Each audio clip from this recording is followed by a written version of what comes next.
Hai sob, Rush dan Terios adalah dua mobil yang belum mendapatkan update dari Toyota. Padahal, Toyota sudah bertransformasi merubah banyak mobilnya menjadi yang berbasis tarikan roda belakang, berubah jadi tarikan roda depan atau FWD. Nah, selain tarikan roda depan, juga tentunya adalah banyaknya yang sudah menggunakan teknologi hybrid dan juga mesin baru. Nah, secara mengejutkan, Toyota telah mendaftarkan patennya di PDKI dengan nama Race Pace. Kira-kira ini mobil apa? Apakah untuk melawan kereta? Ataukah akan menjadi penerus Rush atau Terios? Let's start the engine and play the intro. TNT Corner, capturing automotive from another side. Video ini disponsori oleh Car Shop, tempatnya beli mobil tanpa perlu datang ke showroom. Dari seluruh Indonesia bisa lihat unit-unitnya hanya dengan buka carsam.id. Dan cuma di Carsam, showroom mobil bekas yang punya 4.000 lebih unit dan dalam kondisi yang prima. Linknya ada di deskripsi sob. Toyota Rush 2023. Bocoran Toyota Race Pace pelan-pelan mulai terungkap. Beberapa sumber menyebutkan ini adalah mobil yang bergenre SUV dan juga berpenggerak roda depan. Seperti yang teman-teman semua ketahui, Toyota lagi seneng banget mainan mobil FWD sob.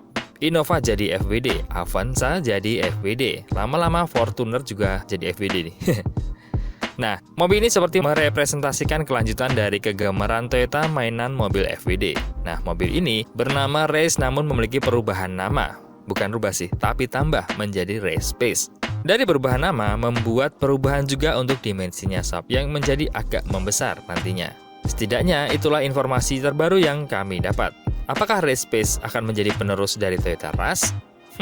Perlu kita kulik dulu asal-muasal sebab musababnya kenapa mobil ini tiba-tiba nongol di daftar kekayaan intelektual Indonesia sob.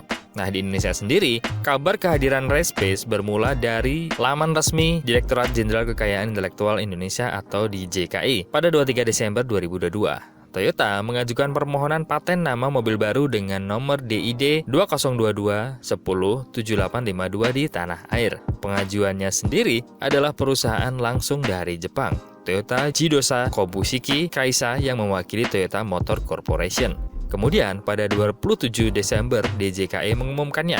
Menariknya, hak paten nama Race Pace bukan cuma di Indonesia sob. Ternyata hal tersebut juga dilakukan di Cina dan juga Jepang. Dengan demikian, kemungkinan mobil baru ini adalah model global dari pabrikan berlogo Toyota itu. Nah, kita ke detailnya dulu sob. Dimensi Race Pace. Di beberapa negara tersebut, informasi resmi yang ada hanya sebatas nama mobil aja sob. Selebihnya tidak ada detail mengenai spesifikasi dan gambaran terkait Toyota Race Pace ini. Walau demikian, banyak media yang mengeluarkan prediksi terkait mobil tersebut. Nggak Indonesia kalau nggak tahu duluan soal apa yang akan masuk ke Indonesia sob nantinya. Intelijen mobil Indonesia memang handal-handal, walaupun kadang meleset. Salah satunya dari sisi dimensi. Kemungkinan eksteriornya bakal lebih besar dibandingkan Toyota Race karena namanya aja udah beda sob. Dan juga mengingat kata space yang identik dengan ruangan besar. Kata space juga mengingatkan kami pada Volkswagen Tiguan Allspace yang merupakan versi 7-seaternya dari Tiguan 5-seater. Media Jepang, Car Repo bahkan memprediksi Race Pace akan memiliki bodi dengan panjang 4095 mm atau meregang 100 mm dibandingkan Toyota Race yang dijual saat ini. Kemudian untuk lebar tinggi dan sumbu rodanya tidak berubah. Dengan kata lain, dimensinya tetap lebih kecil daripada Toyota CHR dan juga Corolla Cross. Kurang lebih mirip dengan Toyota Kayla. Nah, jangan-jangan ini adalah Kayla Cross op. Lucu banget ya. Bila dibandingkan dengan Toyota Rush, maka SUV ini jauh lebih mungil. Oleh karenanya, kurang pas kalau menganggap mobil ini adalah penerus dari Rush. Tapi, bagaimana dengan interior dari Toyota Race Pace? Media Jepang dan Cina mengatakan bahwa tetap mengadopsi konfigurasi bangku 5-seater. Hanya saja, media Indonesia lebih yakin bahwa panjangnya bodi Race Pace adalah untuk memberikan jumlah bangku yang lebih banyak, sehingga bisa muat sampai 3 baris atau 7-seater. Karena kalau cuma sama, ngapain launching di Indonesia dengan ramah berbeda? Ya nggak? Apa iya cuma nambahin bagasi? Nah, terlebih, Toyota Kayla yang punya dimensi panjang serupa bisa jadi mobil 7-seater sob. Maka Race Pace juga harusnya tidak ada masalah kalau menjadi SUV 7-seater. Walau memang jok baris ketiganya lebih nyaman untuk dipakai anak-anak dibandingkan orang dewasa. Terlebih orang dewasanya adalah The Rock atau Toretto. Mungkin agak susah. Kira-kira bisa bayangin nggak, ini mobil bakal kayak apa? Nah kan, ini emang Kayla Cross kok aslinya. Performa mesin hybrid di Toyota Race Pace. Bocoran selanjutnya terkait Toyota Race 7-seater ini adalah performa mesin. Media Jepang memprediksi bahwa SUV ini akan mengandalkan mesin hybrid. Tidak aneh memang, karena Race di Jepang juga sudah menggunakan teknologi e-Smart Hybrid. Dengan kata lain, mesin bensin yang dipakai adalah 1200 cc dengan konfigurasi 3 silinder. Hanya saja, jantung mekanis itu hanya bekerja sebagai generator untuk isi baterai. Sementara, untuk penggerak roda sendiri menggunakan motor elektrik bertenaga baterai.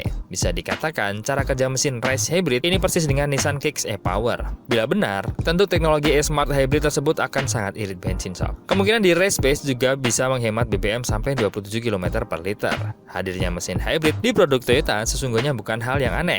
Terlebih, mereka memproduksi lokal Toyota Innova Zenix Hybrid. Maka setelahnya bakal ada yang lebih banyak lagi hybrid di produksi Indonesia, sob, pastinya.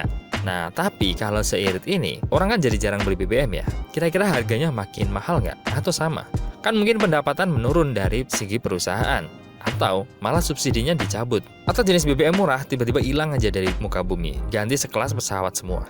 Who knows? Kadang ketar-ketir juga kalau pas mobil hybrid irit dibela-belain beli mahal, bensinnya naik nggak kira-kira, sob, harganya. Udah jatuh beli mobil mahal, belum lunas, BBM nggak jadi irit malah jadi mahal. Pernah mikir gitu nggak, sob? Lanjut. Kemudian, opsi mesin lain untuk race pace adalah 1200 cc naturally aspirated. Juga dengan konfigurasi 3 silinder seperti yang dipakai oleh Race yang dijual saat ini dan Agya generasi 2. Lalu, ada pula kemungkinan menggunakan mesin 1000 cc turbo. Nah, sementara itu, untuk penggerak roda tidak beda dari Race biasanya yaitu FBD.